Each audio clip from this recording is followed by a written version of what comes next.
Good evening to everyone. जैसे कि आपका एग्ज़ाम हो चुका है एलएलबी फाइनल ईयर के सीआरपीसी का। नेक्स्ट पेपर होगा जो हम इसके बारे में बात करेंगे सीपीसी के पेपर के बारे में। तो कुछ मोस्ट इम्पोर्टेंट क्वेश्चंस हैं जिससे आपको पता होना चाहिए, ये आपके एग्ज़ाम के पर्पज़ से वेरी इंपॉर्टेंट क्वेश्चंस हैं, तो इन्हें आप ज़रूर देखिए।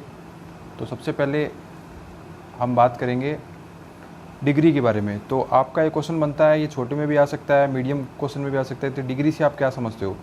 तो डिग्री की डेफिनेशन ऑब्वियसली सेक्शन 2 में दी हुई है। तो आप डिग्री ये पढ़िए कि डिग्री के बारे में क्या है। Degree formal expression of court है, न्यायालय की अभिव्यक्ति है, प्रारूपिक अभिव्यक्ति है। इसमें क्या क्या शामिल होता है? इसमें 141 एप्लीकेशन शामिल होती है, 7/11 मंजूर उसमें क्या शामिल नहीं होता, इसमें अपील की क्या खारिजी का आदेश शामिल नहीं होता। कितने प्रकार की होती है? 2 प्रकार की होती है।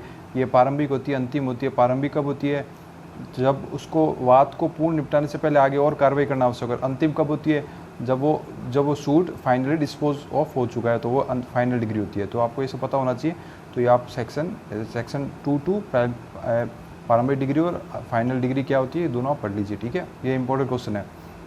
नेक्स्ट बात करेंगे हम डेफिनेशन में। तो लीगल रिप्रेजेंटेटिव जो धारा 2(11) में दिया हुआ है, उसके अकॉर्डिंग ये होता है कि जहाँ किसी भी डिसीज पर्सन है, कोई भी मृत व्यक्ति की संपत्ति को जो प्रतिनिधित्व करता है वो ही विधिक प्रतिनिधि कहलाता है, ठीक है। तो ये डिसीज पर्सन का मृत व्यक्ति की संपत्ति को विधिक रूप से प्रतिनिधित्व करता है, ठीक है। तो उसको लीगल रिप्रेजेंटेटिव को सेक्शन 2(11 को पढ़ लीजिए अच्छे से, ये भी आपके एग्जाम के पर्पज से इंपॉर्टेंट है, ठीक है। नेक्स्ट हम बात करेंगे मीन्स प्रॉफिट की बात करेंगे। तो मीन्स प्रॉफिट ये होता है कि कोई भी प्रॉपर्टी पर अंतकालीन लाभ भी कहते हैं, जैसे हिंदी में अंतकालीन लाभ वो लाभ है जो कोई सदोष कब्जा रखने वाला रॉन्गफुली पजेसर कोई व्यक्ति है, अगर उसने किसी प्रॉपर्टी पर पजेस किया, जैसे कोई आपकी प्रॉपर्टी है, ठीक है। ये प्रॉपर्टी मैं उस प्रॉपर्टी को रॉन्गफुल डूअर हूँ, मैंने इस प्रॉपर्टी को यूज़ किया, ठीक है। तो अब इस प्रॉपर्टी को मुझे इतना यूज़ करना चाहिए कि जैसे नहीं क्या जैसे कोई एग्रीकल्चर लैंड है, मैंने उसको रॉन्गफुली पजेस कर लिया, तो मेरी ड्यूटी है कि भी मैं उसको जिस पर्पज़ से वो प्रॉपर्टी उसको यूज़ करूँ। अगर उस पर्पज़ से यूज़ नहीं करता और उसके जो नेचुरल बेनिफिट्स होते हैं वो नहीं आते, तो फिर जब जो एक्चुअल मालिक अगर उस रॉन्गफुल पोजेशन के विरुद्ध सूट ला सकता है कि उसे मीन्स प्रॉफिट भी चुकाने पड़ेंगे, क्योंकि उसके रॉन्गफुल पोजेशन के कारण उस प्रॉपर्टी का जो लॉस हो गया उस मालिक को, ठीक है। तो मीन्स प्रॉफिट ये होता है कि रॉन्गफुल डूअर से वसूल किए जाते हैं, ठीक है। कौन करेगा? एक्चुअल ओनर्स को वसूल करेगा, ठीक है। तो ये इंपॉर्टेंट, ये भी देख लेना आप 2(12) में। अब बात करेंगे हम डिग्री और ऑर्डर की। तो ठीक है, डिग्री ऑर्डर और डिग्री तो 2(2) में दी हुई है और ऑर्डर दिया हुआ है 2(14) में दिया हुआ है, ठीक है। तो डिग्री होता है obviously formal expression of court है, ये भी होता है, लेकिन जो डिग्री नहीं है इसमें ये बताया हुआ है, ठीक है। डिग्री क्या होती है? डिग्री प्रारंभिक और अंतिम होती है। आदेश का ऐसा कोई टाइप नहीं होता। और डिग्री क्या होती है? फाइनली डिस्पोज कर दी थी सूट को, लेकिन ऑर्डर कर भी सकता है किसी भी सूट को डिस्पोज और नहीं भी कर सकता, ठीक है। तो ये आपको थोड़ा अंतर पता होना चाहिए, आप एक बार देख लेना इसको, ये भी आपके एग्जाम के पर्पज से इंपॉर्टेंट है, ठीक है। नेक्स्ट हम बात करेंगे सिविल सूट की बात करेंगे। तो सिविल प्रगति के बाद कौन सा होता है? इसमें 2-3 एक केस लो याद कर लेना आप, ये इंपॉर्टेंट है। सिविल और सेक्शन 9 याद कर लेना कि भी कोर्ट है ना सिविल नेचर के सूट को डिस्प्यूट करेगा, ठीक है, जब तक कि उसको एक्सपायरी इम्प्लाइडली बाहर ना किया हो। तो ठीक है, सिविल नेचर के सूट क्या होते हैं, कौन कौन से होते हैं, कितने प्रकार के हैं, तो आप एक बार अच्छे से देख लेना सेक्शन 9 और सिविल सूट के बारे में, ये भी आपका एक इंपॉर्टेंट क्वेश्चन है, ठीक है। अब नेक्स्ट हम बात करेंगे रेस सब जुडिस, जिसे कहते हैं स्टे ऑफ सूट, वाद का रोक दिया जाना, और विचाराधीन वाद भी कहते हैं, ठीक है। इसमें ये होता है कि रेस सब जुडिस होता ये है कि जैसे कोई भी 2 कोर्ट की जुडिक्शन में एक ही मैटर लाने का, जैसे कोई सूट है पहले से किसी एक कोर्ट में पेंडिंग है, फिर उसी कॉज ऑफ एक्शन को उसी सूट को दूसरे कोर्ट में लाने से बाहर करता है, ठीक है। तो इसको इसलिए कहते हैं स्टे ऑफ सूट। जबकि रेस जुडिकेटा ये होता है कि क्या किसी कोर्ट ने फाइनली डिसाइड कर दिया कोई मैटर, तो उसी मैटर को वापस नहीं ला सकते हम, ठीक है। तो वहाँ पर रेस जुडिकेटा लग जाएगा कि आप एक ही मैटर को लेकर बार बार कोर्ट में नहीं आ सकते, इससे कोर्ट का टाइम वेस्ट होगा, ठीक है, क्योंकि कोर्ट ने ऑलरेडी वो मैटर डिसाइड कर दिया है। तो आप ये जो विचाराधीन वाद और पूर्व न्याय, इसमें अंतर भी देख लेना आप। सेक्शन 10-11 इंपॉर्टेंट है, वेरी वेरी इंपॉर्टेंट, ये तो आपके एग्जाम में 100% पूछेंगे। तो आप रेस सब जुड़ जाए, इसमें क्या होता है? पेंडिंग मैटर होता है। 2 सिमिलर जुडिक्शन के कोर्ट अगर पेंडिंग किसी कोर्ट में पहले से एक मैटर पेंडिंग है, दूसरा कोर्ट उसको सुन नहीं सकता। लेकिन रेस जुडिकेटम क्या होता है? किसी कोर्ट ने डिसाइड कर दिया फाइनली ऑन मेरिट्स पे डिसाइड कर दिया, तो फिर दूसरा कोर्ट उसी को वापस नहीं सुन सकता, ठीक है। तो ये इंपॉर्टेंट, आप ध्यान रखना इसका, ठीक है। नेक्स्ट हम बात करें कंस्ट्रक्टिव रेस जुडिकेटा, भी हम पढ़ते हैं। तो सेक्शन 11 का जो स्पष्टीकरण 4 है उसमें दिया हुआ है कंस्ट्रक्टिव रेस जुडिकेटा। इसमें ये कहता है कि कोई भी अगर ग्राउंड है डिफेंस का, कि भाई आपको ये ग्राउंड लेना चाहिए था, अगर आप उस ग्राउंड को डिफेंस का ग्राउंड नहीं लेते फिर उसी ग्राउंड के आधार पर नया सूट नहीं ला सकते। भी आप कह सकते हो कि नहीं क्या किसी प्रॉपर्टी में मुझे इलीगली डिस्पोजेस किया गया है, ठीक है, और आप लाते हो कि अपने पोजेशन के लिए कि भी मुझे प्रॉपर्टी मुझे अवैध मुझे बेकब्जा कि मुझे वापस दिलाओ। फिर बाद में आप कहते हो कि मेरा इस प्रॉपर्टी पर जो कब्जा है, मेरा उस प्रॉपर्टी पे कब्जा हैज़ ए ईजमेंट के आधार पर मेरे कब्जा प्राप्त है। तो आपने जो पहले सूट में तो ये कहा कि मुझे इलीगल डिस्पोजल किया, दूसरे सूट में आप ये कहते हो कि मुझे नहीं क्या मुझे ईजमेंट राइट के कारण ये राइट एक्वायर हो गया। तो आप ऐसा नहीं कर सकते, आपको डिफेंस का राइट था जब आप उस पहले सूट लाए, आप बाद में दूसरा ग्राउंड लेकर ऐसे डिफेंस का राइट नहीं ले सकते, ठीक है। तो ये भी एक इंपॉर्टेंट है कि इसे आणविक पूर्व न्याय का सिद्धांत भी कहते हैं, हिंदी में ध्यान रखना है, वेरी वेरी इंपॉर्टेंट है, ये भी आपका एग्जाम में पूछेंगे आपसे, ठीक है। तो ये दो चीज़ें, एक तो सिविल सूट पढ़ना है आपको, ठीक है, एक सेक्शन 10 पढ़ना है, रेस सब जुडिस क्या होता है, एक रेस जुडिकेटा, इनमें अंतर क्या होता है, और कंस्ट्रक्टिव रेस जुडिकेटा क्या होता है, और प्रवलक्षित पूर्व न्याय का सिद्धांत क्या होता है, जो स्पष्टीकरण 4 में धारा 11 में दिया हुआ है, याद रखना इंपॉर्टेंट है, आपके एग्जाम में आ सकता है ये, ठीक है। नेक्स्ट बात करेंगे हम प्लेस ऑफ सुइंग क्या है, कि विवाद लाने का स्थान क्या है। तो इसके में सेक्शन 15 से 20 में बताए हुए हैं कौन कौन से स्थान में लाए। 15 में बताया हुआ है कि भी लोअर कोर्ट में लाएंगे हमेशा। 16 में बताया हुआ है इमूवेबल मूवेबल प्रॉपर्टी दोनों में होगा तो कहाँ होगा, जहाँ प्रॉपर्टी होगी। 17 में बताया हुआ है कि जहाँ फिर डिफरेंट कोर्ट की जुडिक्शन में वहाँ पर।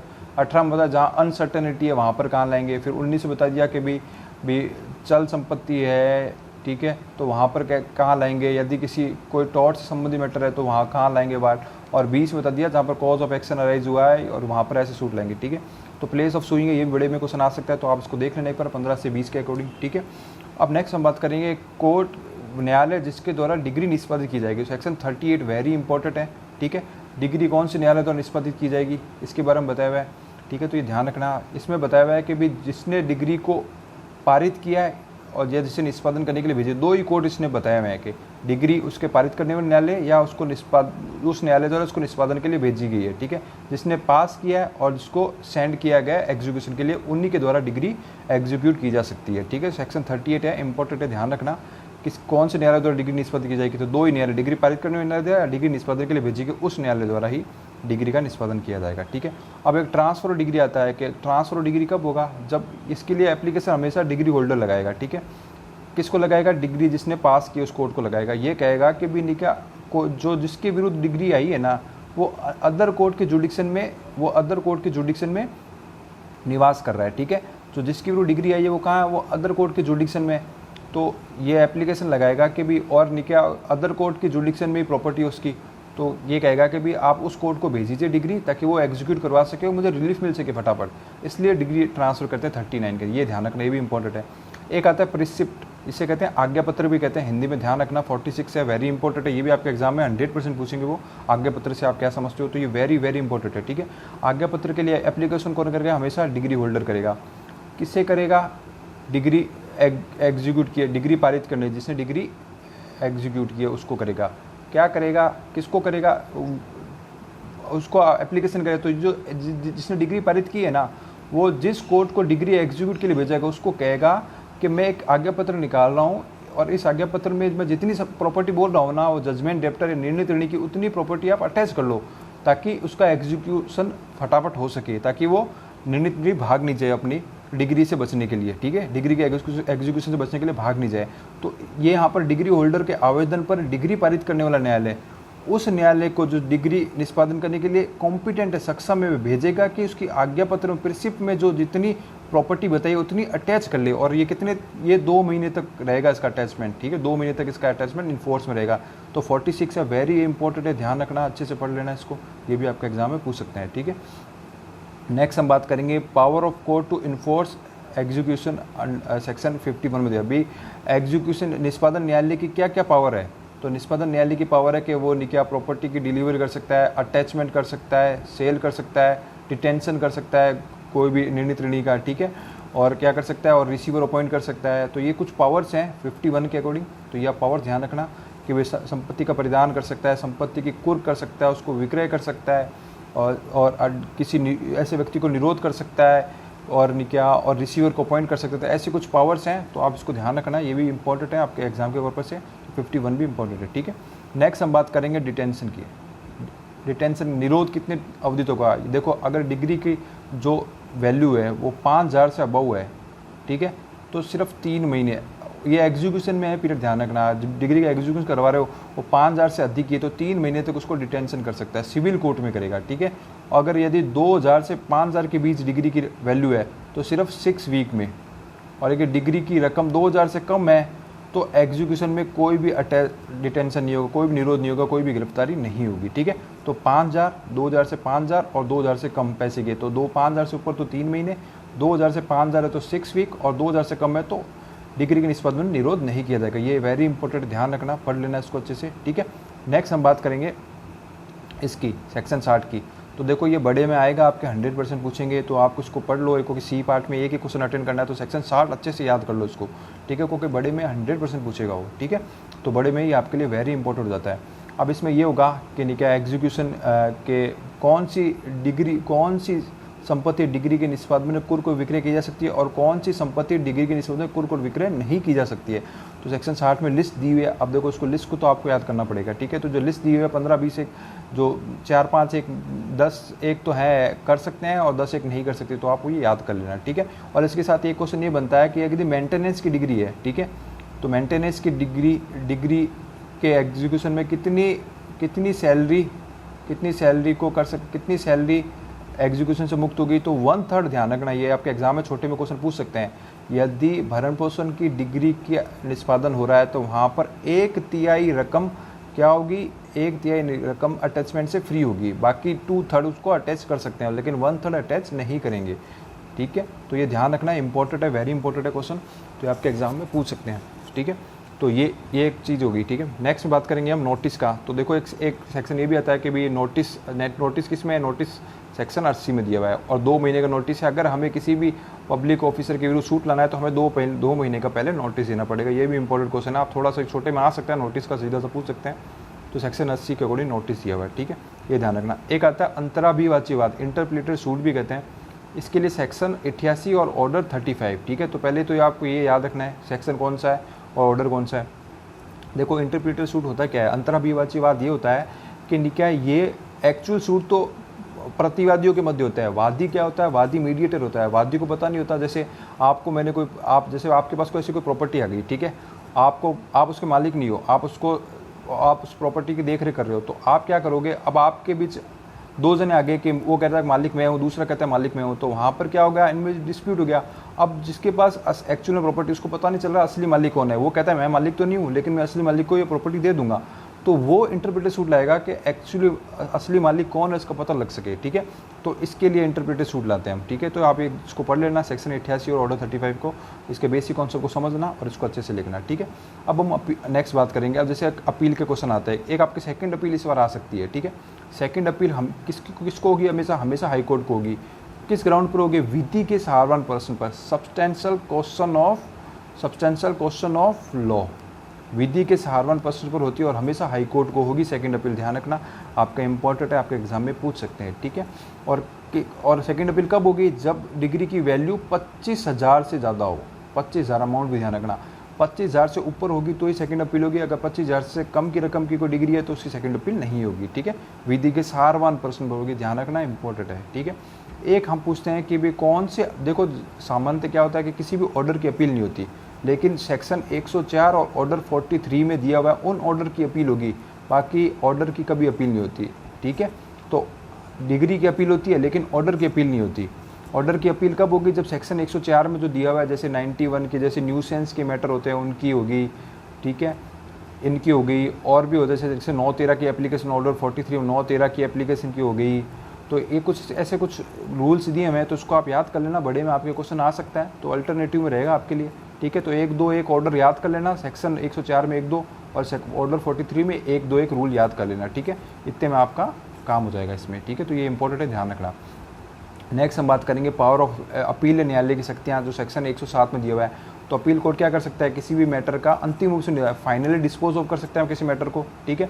उसके साथ ही अपीलेंट कोर्ट को क्या पावर है, अपीलेंट कोर्ट क्या करता है कि इशू डिसाइड कर सकता है, इशू को फ्रेम कर सकता है, ठीक है, रिमांड कर सकता है मैटर को, एडिशनल एविडेंस ले सकता है, अतिरिक्त साक्ष्य ले सकता है, प्रतिपेशन कर सकता है, ठीक है। तो ये कुछ पावर्स होती हैं अपीलेंट कोर्ट को, तो 107 के अकॉर्डिंग होती है। तो आप ध्यान रखना, या आपके पार्ट बी वाले क्वेश्चन में पूछ सकते हैं कि अपीलेंट न्यायालय की शक्तियाँ क्या होती है, तो ठीक है, ये इंपॉर्टेंट है, आप ध्यान रखना, ठीक है। नेक्स्ट हम बात करेंगे, देखो नेक्स्ट ये होता है एक रेफरेंस होता है, एक रिव्यू होता है, रिवीजन होता है। तो ठीक है, रेफरेंस आपको पता है 113 ये लाइन से, रिव्यू किस में होगा 114 में होगा, रिवीजन किस में होगा 115 में। निर्देश, पुनर्विलोकन और पुनरीक्षण। ठीक है, तो देखो ये 113 और 115 किसको होगा, हमेशा हाई कोर्ट को होगा। ध्यान रखना नाम हाई कोर्ट को होगा। रिव्यू कौन से कोर्ट में होगा, उसी सेम कोर्ट में होगा जिसने डिग्री या ऑर्डर पास किया है, उसी सेम कोर्ट में होगा रिव्यू। ठीक है, रेफरेंस कौन करता है, भी सब निचला न्यायालय होता है, जो अधीनस्थ कोर्ट होता है, वो क्या करता है, किसी मैटर को हाई कोर्ट को रेफरेंस करता है, ताकि उसमें कोई ऐसा कोई प्रश्न है जो क्वेश्चन ऑफ लॉ है और किसी ने डिसाइड नहीं किया अभी तक। ठीक है, तो उस मामले में रेफरेंस होगा। इसके साथ ही आप रेफरेंस के साथ ही ध्यान रखना ऑर्डर 46 ध्यान रखना। ठीक है, रिव्यू किसको होगा, रिव्यू सेम कोर्ट को होगा। जैसे किसी कोर्ट ने अपनी कोई डिग्री पारित कर दी, तो उसी कोर्ट सेम कोर्ट में हम कहेंगे कि भी आपने उसमें कुछ ऐसी कोई गलती हो गई, आप उसको सुधार लो, तो हम रिव्यू उस एप्लीकेशन कर देंगे। और इसके साथ क्या लिखेंगे, ऑर्डर 47 लिखेंगे। और रिवीजन के लिए कोई सेक्शन नहीं है। रिवीजन किस में होगा, हमेशा सेक्शन 115 में होगा और हमेशा हाई कोर्ट को होगा। ठीक है, रिवीजन का मेन पर्पज़ क्या होता है, रिवीजन का मेन पर्पज़ होता है कि यदि कोई जुडिक्शन से संबंधित कोई एरर है, अगर कोई गलत क्षेत्राधिकार का उपयोग कर लिया, क्षेत्राधिकार का उपयोग करने में असफल है, तो वहाँ पर रिवीजन किया जाता है। ठीक है, तो 113, 114 और 115 ध्यान रखना। रेफरेंस हमेशा हाई कोर्ट में होता है और रिवीजन भी हाई कोर्ट में होता है। रिव्यू सेम कोर्ट में होता है जिसने डिग्री ऑर्डर पास किया है। तो ये ध्यान रखना, इंपॉर्टेंट क्वेश्चन है, आपके एग्जाम में पूछ सकते हैं। ठीक है, नेक्स्ट हम बात करेंगे एप्लीकेशन ऑफ रेस्टिट्यूशन सेक्शन 144। देखो इसको देखो सिंपल वर्ड में ये समझेंगे हम, जैसे नहीं क्या, कोई डिग्री आपने अपने फेवर में एक्वायर कर ली, ठीक है, लीगली आपने क्या किया, इलीगल रूप से कोई डिग्री एक्वायर कर ली और मुझे लॉस्ट हो गया, तो मैं एप्लीकेशन लगाऊंगा कि आपने ये डिग्री गलत तरीके से हासिल किया और इससे मुझे लॉस हो गया। ठीक है, तो कोर्ट क्या करेगा, उस व्यक्ति को मुझे रेस्टिट्यूट करेगा, मुझे वापस कहेगा कि भी मुझे उसी स्थिति में वापस लाएगा ताकि वो डिग्री पारित नहीं की होती। ये उसी मैटर में होता है जहाँ कोर्ट ने गलती से कोई डिग्री या ऑर्डर पारित कर दिया हो, तो उस अपने ऑर्डर को वापस सही करने के लिए रेस्टिट्यूट करता है। ठीक है, तो सेक्शन 144 इंपॉर्टेंट है, ध्यान रखना। अब देखो ये केविएट आपके 110% में कहता हूँ, ये आपके एग्जाम में आएगा ही आएगा। केविएट तो हमेशा फेवरेट क्वेश्चन है, ये तो पूछेगा ही पूछेगा वो एग्जामिनर। ठीक है, तो केविएट क्या है, तो सबसे पहले सेक्शन ध्यान रखना 148A में है। ठीक है, इसके लिए कितने दिन तक रहता है इन्फोर्स, 90 डेज याद रखना। ठीक है, तो 148 याद रखना और 90 दिन याद रखना, 90 दिन तक इन्फोर्स रहता है। अब देखो केविएट होता क्या है, देखो केविएट होता ये है कि कोई भी एक्स पार्टी हियरिंग को रोकने के लिए, देखो अगर आपका नहीं का कोई भी मैटर कोर्ट में पहले से चल रहा है, ठीक है, कोई थर्ड पार्टी आकर कोई ऐसा कोई एप्लीकेशन लगा दे, ठीक है, और वहाँ पर एक्स पार्टी हियरिंग हो जाए, जैसे अगर किसी भी तरह का कोई भी एप्लीकेशन कोई व्यक्ति लगाएगा, आप अगर केविएट दायर करते हो, तो यदि उस मैटर में कोई भी अगर व्यक्ति कोई भी एप्लीकेशन लगाता है किसी भी तरह की, तो आपको पहले सूचना देंगे। कोर्ट क्या करेगा, आपको सूचना देगा कि ऐसी एप्लीकेशन आई है। ठीक है, तो ये केविएट होना जरूरी है। ठीक है, तो केविएट से क्या होता है, कोई भी छोटे से पॉइंट पर भी एक्स पार्टी हियरिंग से रोक देंगे। ऐसा नहीं है कि कोर्ट ने देखा कि हाँ ठीक है एप्लीकेशन आई है, कोई भी एप्लीकेशन आई तो आपको पहले सूचना देंगे। तो केविएट करता कौन होगा, अगर आपने केविएट दायर किया तो फिर कोर्ट आपको इन्फॉर्म करेगा कि ऐसी कोई एप्लीकेशन आई है, आप इसके बारे में रिस्पॉन्स कर सकते हो। ठीक है, तो ये होता है केविएट। ठीक है, 90 डेज होता है और 148 है। ठीक है, ध्यान रखना, ये आएगा एग्जाम में आपके। ठीक है, अब नेक्स्ट हम बात करेंगे inherent power of civil code की। ठीक है, तो जो 151 में है यहाँ पर सिविल कोड की इनहेरेंट पावर दी हुई है, अंतर्निहित शक्तियाँ जिसे कहते हैं हिंदी में, ध्यान रखना, अंतर्निहित शक्तियाँ सिविल कोड की सेक्शन 151 में। ठीक है, तो ये सिर्फ सिविल कोर्ट में सारे ही कोर्टों के आ जाएगी, ये जितने भी सिविल कोर्ट्स उनको 151 की पावर होती है। कोई भी अगर जहाँ पर सीपीसी में प्रोविज़न नहीं दे रखा, वहाँ इनहेरेंट पावर को यूज़ करके ये एंड्स ऑफ जस्टिस कर सकते हैं, न्याय के उद्देश्यों को प्राप्त कर सकते हैं, इसलिए होता है। ठीक है, नेक्स्ट हम बात करेंगे सर्विस ऑफ समन की। तो ऑर्डर 9 से 19 तक है, सर्विस ऑफ समन के समन की तामील कैसे होगी, न्यायालय डिलीवर करके करेगा, डाक से करेगा, ठीक है, रजिस्टर पोस्ट से भी कर सकता है, अगर प्रतिवादी जहाँ पे इमोरल प्रॉपर्टी है प्लांट प्रतिवादी की वहाँ करेगा, ठीक है, जहाँ पर उसका कोई अभिकर्ता है वहाँ करेगा। तो ऐसे कुछ मोड्स दिए हुए हैं सर्विस ऑफ समन के, तो आप देख लेना एक बार, ये भी आपके बड़े क्वेश्चन के लिए इंपॉर्टेंट है। ठीक है, नेक्स्ट हम बात करेंगे सब्स्टिट्यूटेड सर्विस। देखो ये वेरी इंपॉर्टेंट है, ये भी आपके छोटे क्वेश्चन में पूछ सकते हैं कि प्रतिस्थापित तामील से आप क्या समझते हो। ठीक है, तो ऑर्डर 5 रूल 20 में दिया हुआ है प्रतिस्थापित तामील। प्रतिस्थापित तामील क्या होता है, प्रतिस्थापित तामील ये होता है कि जहाँ पर प्रतिवादी समन की तामील से फरार हो गया है, वो बच रहा है, तो वहाँ पर क्या कोर्ट करेगा, उसके जो जहाँ पर वो रह रहा है, कॉन्स्पिशियस पार्ट ऑफ प्लेस, मतलब उसके घर के सरहद से स्थान पर संबंध को सर्विस कर देगा और वहाँ के लोकल न्यूज़पेपर में निकाल देगा कि प्रतिवादी पर इस सर्विस की तामील की जाए, ठीक है। तो ये सब्स्टिट्यूटेड सर्विस, प्रतिस्थापित तामील, ये भी ध्यान रखना आप, ठीक है।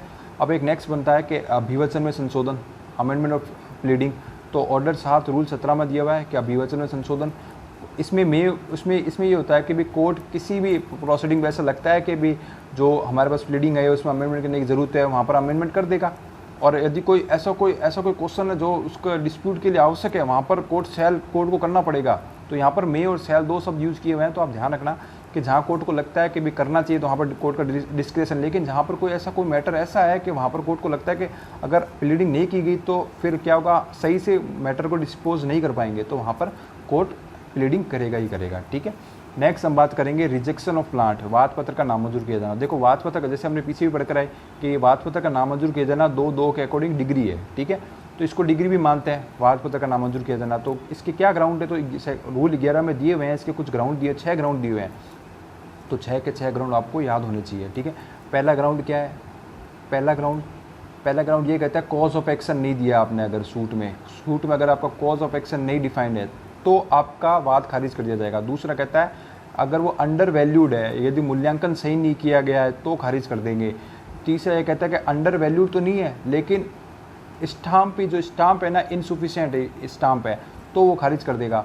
और चौथा ये कहता है कि यदि बार्ड बाय लॉ है वो, तो कोर्ट उसको सूट को खारिज कर देगा। 5वां ये कहता है कि यदि 2 प्रतियों में नहीं है आपकी वाद पत्र तो खारिज कर देगा। 6ठा ये कहता है कि 7 का जो रूल 9 है ना, ऑर्डर 7 का रूल 9 को फॉलो नहीं किया गया है, उसके अकॉर्डिंग अगर आपने इतनी प्रतियां नहीं लाई जितनी प्रतिवादी हैं तो आपका वाद को खारिज कर देंगे हम, ठीक है। और उसको डिग्री मानते हैं हम, हमेशा ध्यान रखना वाद पत्र का नामंजूर किया जाना ऑर्डर 7 रूल 11 के अकॉर्डिंग डिग्री होता है। और 144 जो रेस्टिट्यूशन हम पीछे पढ़कर आए हैं वो भी डिग्री होता है, ठीक है। तो ये 2 डिग्री होते हैं और इसलिए मैं आपको ये करवा रहा हूँ, ये आपके एग्जाम में पूछ सकता है ये एग्जामिनर, ठीक है। इनडायरेक्टली ऐसा क्वेश्चन पूछ सकते हैं। नेक्स्ट हम बात करेंगे सेट ऑफ और काउंटर क्लेम की। देखो दोनों ही इंपॉर्टेंट है। सेट ऑफ क्या होता है, सेट ऑफ इसमें अंतर भी पूछ सकते हैं आपसे, तो आपको ध्यान रखना पहले तो order 8 rule 6A set of और काउंटर क्लेम, ठीक है। सेट ऑफ तो ये होता है कि जैसे नहीं क्या मैं आपके विरुद्ध सूट लाता हूँ कि भाई मैं आपसे 10,000 रुपये मांगता हूँ और आप मेरे अगेंस्ट भी सूट ला सकते हो कि आप तो चलो 10,000 मांगते हो, मैं आपसे 7,000 मांगता हूँ, उसे तो दो। तो ये सेट ऑफ हो गया कि मैंने 10,000 रुपये मांग रहा हूँ, आप मुझसे 8,000 रुपये मांग रहे हो, ये सेट ऑफ हो गया। अब मैं आपसे कितने रुपये मांग रहा हूँ, अब मैं आपसे 2,000 रुपये मांग रहा हूँ, तो ये सेट ऑफ हो गया। काउंटर क्लेम क्या होता है, मैं आपसे 10,000 रुपये मांग रहा हूँ, आप काउंटर क्लेम लाते हो कि मैं आपसे तो पहले से ही 12,000 रुपये मांगता हूँ, तो यहाँ पर काउंटर क्लेम हमेशा ज़्यादा राशि का होगा, ठीक है। तो मैंने काउंटर कर दिया, अब मैं 10,000 की और आप मतलब अब मुझे चुकाना पड़ेगा आपको, तो ये एक सेपरेट सूट के समान भी होता है काउंटर क्लेम। तो इसका अंतर भी आप ध्यान रखना। और सेट ऑफ और काउंटर क्लेम आपका इंपॉर्टेंट है, आपको पूछ सकते हैं, ठीक है, छोटे में भी पूछ सकते हैं ये, ठीक है, ये इंपॉर्टेंट क्वेश्चन है, तो इसको आप एक बार देख लेना। अब बात करेंगे लीगल, देखो ये क्वेश्चन आएगा legal super acquittal set of, ठीक है। लीगल सेट ऑफ क्या होता है, लीगल सेट ऑफ क्या होता है, हमेशा एक सर्टेन अमाउंट के लिए होता है, लेकिन इक्विटल सेट ऑफ होता है वो अनसर्टेन अमाउंट के लिए होता है, ये ध्यान रखना। पहला अंतर इसका ये, जो लीगल सेट ऑफ होता है ना ये कोर्ट बाउंड ऐसे देने के लिए, जबकि इक्विटल सेट ऑफ होता है ना कोर्ट बाउंड नहीं है, ये कोर्ट की डिस्क्रिप्शन है, उसको दे चाहे नहीं दे, ठीक है। और जो लीगल सेट ऑफ होता है ना ये सेम ट्रांजैक्शन में होना जरूरी नहीं है, सेम ट्रांजैक्शन मतलब सेम ही व्यवहार में, किसी और मतलब मैं किसी और कारण से आपसे पैसे मांगता था या कुछ और रीजन था, लेकिन इक्विटल सेट ऑफ के लिए आवश्यक है सेम ट्रांजैक्शन होना जरूरी है, उसी ट्रांजैक्शन में आपको इक्विटल सेट ऑफ मिलेगा, ठीक है। क्योंकि ये अनसर्टेन होता है ना, तो इसके लिए उसी ट्रांजैक्शन होना जरूरी है। क्योंकि हमारे सीपीसी में कहीं इसको डिफाइन नहीं किया हुआ है, लेकिन ये कुछ अंतर है, 2-3 एक अंतर है, आपके एग्जाम में आ सकते हैं, तो आपको ध्यान होना चाहिए, ठीक है। अंतर पूछ सकता है आपसे, लीगल सेट ऑफ क्या होता है, इक्विटल सेट ऑफ क्या होता है, ठीक है।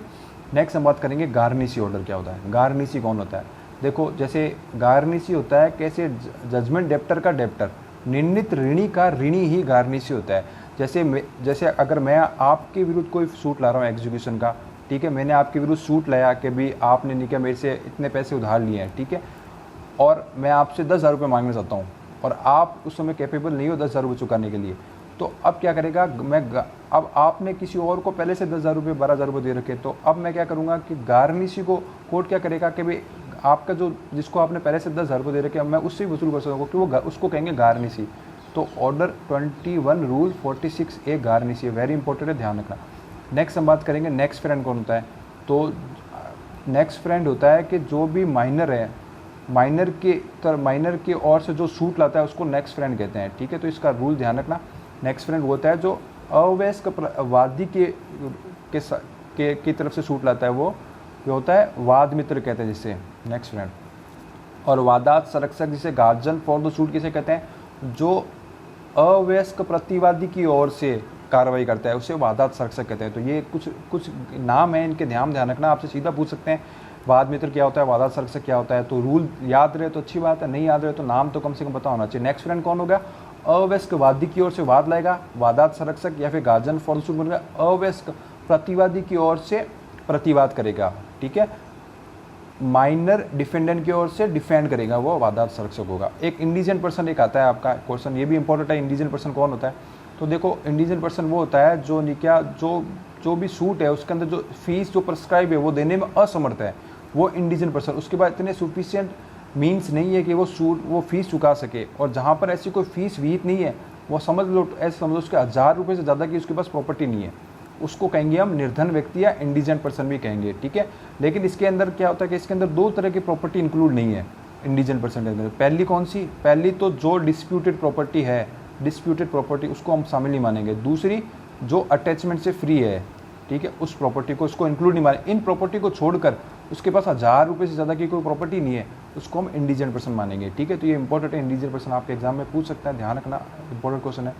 नेक्स्ट हम बात करेंगे, देखो नेक्स्ट आता है कि अरेस्ट बिफोर जजमेंट और अटैचमेंट बिफोर जजमेंट। देखो ये ऑर्डर, ये आपकी सप्लीमेंट्री प्रोसीडिंग भी कहते हैं इसे। तो सेक्शन ये आपका ऐसे भी पूछ सकते हो और ऐसे भी पूछ सकते हैं, तो बड़े में आ सकता है, आपको छोटे में भी आ सकता है, ठीक है। तो ऑर्डर ध्यान रखना, ऑर्डर 38 रूल 1 और इसका ऑर्डर 38 रूल 5, और सेक्शन सेम है 94 दोनों का, ठीक है।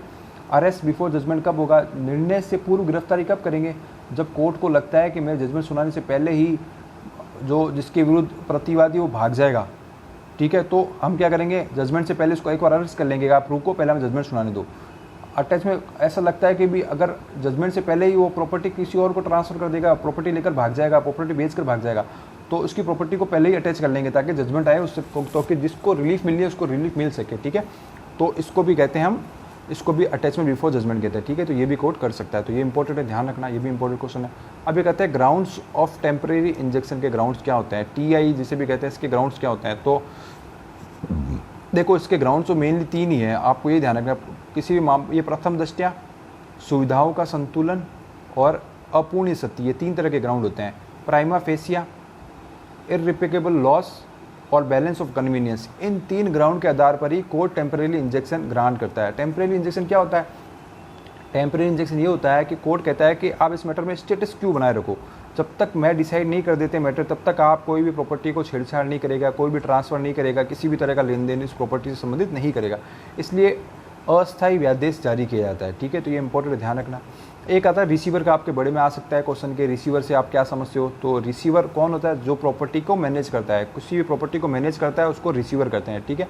उसके कुछ राइट्स होते हैं, उसकी कुछ ड्यूटियाँ होती हैं, तो ये इसके कुछ पावर्स होते हैं। तो ऑर्डर 40 में दे रखा है, तो रिसीवर एक बार आप देख लेना क्या होता है रिसीवर, ये भी इंपॉर्टेंट क्वेश्चन है। एक देखो ये एक समरी प्रोसीडिंग का क्वेश्चन आता है, आपका छोटे में आ सकता है सीधा सीधा कि संक्षिप्त प्रक्रिया क्या है। तो CRPC वाली संक्षिप्त प्रक्रिया नहीं लिखनी है हमें, ठीक है, इसकी संक्षिप्त प्रक्रिया अलग है, ठीक है। ऑर्डर 37 में दी हुई है समरी प्रोसीडिंग, ये मैटर वो होते हैं संक्षिप्त प्रक्रिया में, जैसे नहीं क्या कोई भी NI से संबंधित कोई भी मैटर हो गया, ठीक है, या फिर कोई रिटर्न कॉन्ट्रैक्ट है उसके संबंध में ये प्रोसीजर लागू होता है। इसमें होता ये है कि क्या कोर्ट क्या करता है समरी प्रोसीजर में, कोर्ट ये करता है समरी प्रोसीजर में कि क्या कोर्ट एक क्या करता है कि मतलब एक सिंपल वे अपनाता है मैटर को डिस्पोज करने का। कोर्ट करता है इसमें नहीं क्या मतलब फटाफट मामले का निपटारा हो जाए, और हमें जो CPC की जो प्रोसीजर है ना उसको हार्डली फॉलो नहीं करते वहाँ पर, उस CPC के प्रोसेस को हम थोड़ा लिबरल कर देते हैं ताकि फटाफट मैटर का डिस्प्यूट हो जाए। तो इन मैटर में समरी प्रोसीजर कोड अपनाता है, ठीक है। तो ये ध्यान रखना, ऑर्डर 37 है, एक बार इसको देख लेना, ऑर्डर 37 को छोटे में क्वेश्चन पूछ सकते हैं आपको, ठीक है। ये क्या हो गया आपका क्वेश्चन। नेक्स्ट जो आपके लिमिटेशन के क्वेश्चन है, अब एक आपका एक इसमें लिमिटेशन का भी एक्ट है। तो देखो लिमिटेशन में एक तो आप पीरियड ऑफ लिमिटेशन पढ़ लो 2J जो दिया हुआ है, परिसीमा काल से आप क्या समझते हो। तो कोई भी लिमिटेशन किस पे लागू होता है, सूट, अपील और एप्लीकेशन, 3 चीज़ों पे लागू होता है। कोई भी सूट और अपील और एप्लीकेशन के लिए पीरियड ऑफ लिमिटेशन क्या होगा, जो शेड्यूल में डिफाइंड है वो ही पीरियड ऑफ लिमिटेशन होगा। तो आपको ऐसे ही लिखना है 2J के अकॉर्डिंग, कोई भी वाद, अपील या आवेदन के लिए परिसीमा काल जो शेड्यूल में प्रिस्क्राइब है, विहित है, वही परिसीमा काल है, ठीक है, ये ध्यान रखना। नेक्स्ट एक आपका आता है कि लीगल विधिक नियोगिता से आप क्या समझते हो, तो ये सीधा विधिक नियोगिता डायरेक्ट ही पूछ सकते हैं छोटे में, ठीक है। तो सेक्शन 6 और 7 दोनों में, दोनों को बताएंगे हम। देखो इसमें क्या होता है विधिक नियोगिता में, विधिक नियोगिता के सबसे पहले आपको बताना है कि कोई भी सूट या एप्लीकेशन जो ऑर्डर 21 मतलब डिग्री के निष्पादन के लिए आवेदन भी है वो भी इसमें शामिल है।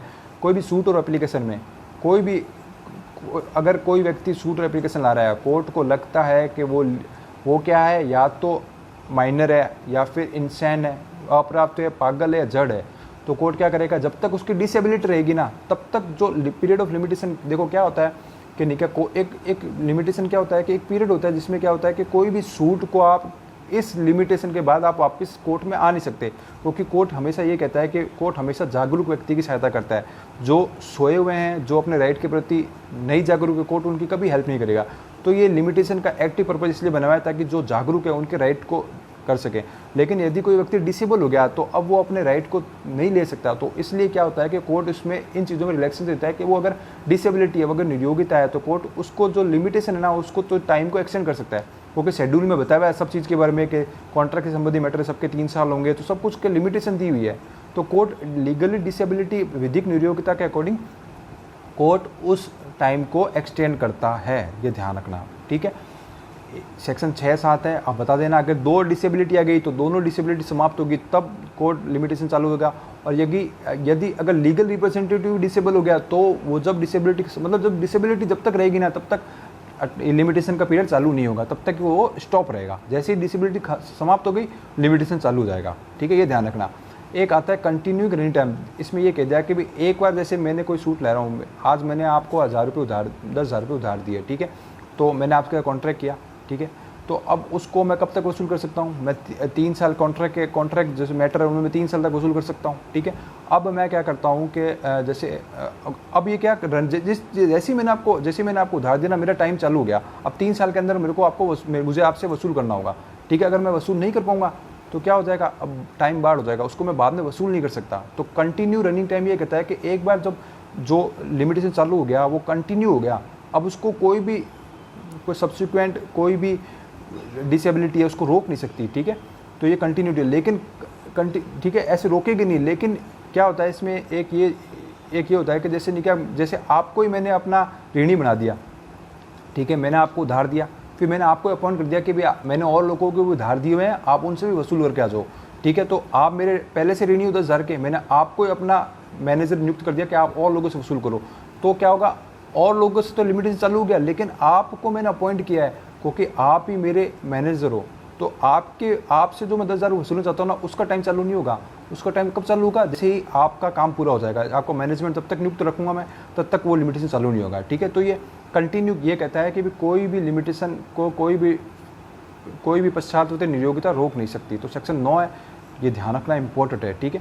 एक आता है इफेक्ट ऑफ एक्नॉलेज, अभिस्वीकृति, लिखित अभिस्वीकृति का प्रभाव, सेक्शन 18 में दिया हुआ है। लिखित अभिस्वीकृति का प्रभाव क्या होता है, देखो लिखित अभिस्वीकृति, यदि कोई भी लिमिटेशन है, जैसे मैंने 3 साल, जैसे 10,000 वाली बात वापस मैं करता हूँ, जैसे मैंने आपको 10,000 रुपये उधार दिए, ठीक है, उस 10,000 रुपये अब मेरे को पता चल रहा है कि अब 3 साल होने वाला है, 2 महीने बचे हैं, तो मैं आपको कहूँगा कि भाई ऐसा करो कि भाई अभी आप ऐसे नहीं दे सकते, कोई बात नहीं, आप ऐसा करो कि मेरे को एक लिखित अभिस्वीकृति दो, कि आप मुझे लिख दो कि भी मेरा ऐसे पैसे उधार रख रहा हूँ और मैं इसको टाइम को बढ़ाना चाहता हूँ। अगर जिस तारीख, लेकिन देखो 3 साल के समाप्त होने के बाद ये नहीं होगा ये, क्योंकि विहित काल के अंदर ही लिखित अभिस्वीकृति होनी चाहिए।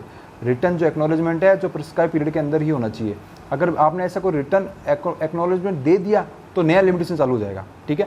अब 3 साल फिर से चालू हो जाएंगे। नेक्स्ट जिस तारीख को आपने साइन करके दे दिया कि भैया उधार है मेरा ये, मैं इसको बाद में अभी मैं असमर्थ हूँ, मैं बाद में चुकाऊंगा, तो जिस तारीख को आपने ऐसा साइन कर दिया उस तारीख से नया लिमिटेशन चालू हो जाएगा। तो वेरी इंपॉर्टेंट है, सेक्शन 18 100% पूछेगा, ध्यान रखना, इसको आपको अच्छे से समझ के लिख के आना है, ठीक है। ये हो गया। नेक्स्ट लास्ट क्वेश्चन है इसका, जो सेक्शन 25 से संबंधित है। इसमें ये कह दिया कि भी सुखाचार का चीरबोक द्वारा अर्जन, ठीक है। यदि कोई प्रॉपर्टी को आप क्या 20 साल तक यूज़ करते हो एज ईजमेंटरी, तो आपका क्या करते हो, उस प्रॉपर्टी का कर लेते हो बिना किसी विघ्न के कर रहे हो, आप एकदम एज ए राइट के रूप में यूज़ कर रहे हो, ठीक है। तो उसको क्या करते हो आप, प्रिस्क्राइब कर लेते हो, अर्जन कर लेते हो आपको ईजमेंट के आधार पर। तो सेक्शन 25 में दिया हुआ है कि कैसे एक्वायर करोगे आप, ठीक है। तो 20 साल तक होता है शांतिपूर्वक बिना विघ्न के, लगातार आप उसको एज ए ईजमेंट यूज़ कर रहे हो तो वो आपको सूखाधिकार के तौर पर आप उस प्रॉपर्टी को एक्वायर कर लेते हो, ठीक है। ये एक इंपॉर्टेंट है, ठीक है। नेक्स्ट एक क्वेश्चन ये होता है कि भी लिमिटेशन एक्ट की नेचर क्या है।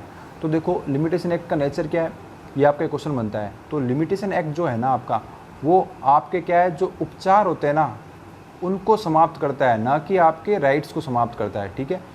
ठीक है, वहाँ पर मतलब ये होता है कि भाई आपको राइट है, मैंने आपको 10,000 रुपये उधार दिए तो मेरा राइट है कि मैं आपसे ले सकता हूँ ये प्रॉपर्टी, ठीक है, ये मेरा राइट है, ठीक है। लेकिन मेरी रिलीफ क्यों समाप्त हो गई, क्योंकि मैं अपने अधिकारों के प्रति सोया रहा, तो मेरा जो उपचार था वो समाप्त हो गया, लेकिन मेरे राइट अभी भी बने हुए हैं, ठीक है। इसके लिए मैं सिविल सूट ला सकता हूँ, ठीक है। इसके लिए मैं सिविल सूट नहीं ला सकता, ठीक है। लेकिन कभी कभी क्या होता है कि सेक्शन, इसका अपवाद है कि इस नेचर का सेक्शन 27 में दिया हुआ है। अगर मैंने देखो वहाँ जहाँ पर क्या राइट भी समाप्त होता है, जैसे नहीं क्या किसी भी प्रॉपर्टी पर मैंने नहीं क्या एडवर्स पोजीशन ले लिया, ठीक है। एडवर्स पोजीशन लेते ही आपके उपचार तो समाप्त हो गए, क्योंकि आपने टाइम बाद आपने डिस्पोजेस नहीं किया, और आपके राइट भी समाप्त हो गए क्योंकि मेरा एडवर्स पोजीशन हो गया, ठीक है। तो लिमिटेशन एक्ट का मेन उद्देश्य ये होता है कि उपचार को समाप्त करता है, अधिकार को नहीं। लेकिन इसका अपवाद है सेक्शन 27, जहाँ पर अगर किसी व्यक्ति ने किसी प्रॉपर्टी पर प्रतिकूल कब्जा कर लिया था तो जिस व्यक्ति के विरुद्ध प्रतिकूल कब्जा किया है उसके अधिकार भी समाप्त हो जाते हैं। ये वेरी इंपॉर्टेंट है, ठीक है। तो यहाँ तक है, आपके एग्जाम में इतना ही पूछेगा, इससे आगे कुछ नहीं पूछेगा। अब ये पढ़ लेना सफिशिएंट है, और ऑल द बेस्ट सभी को मेरी तरफ से, और अच्छे से एग्जाम अटेंड करना और सेक्शन अच्छे से लिखा करो सब, ठीक है, अच्छे से लिखा करो। Okay, all the best.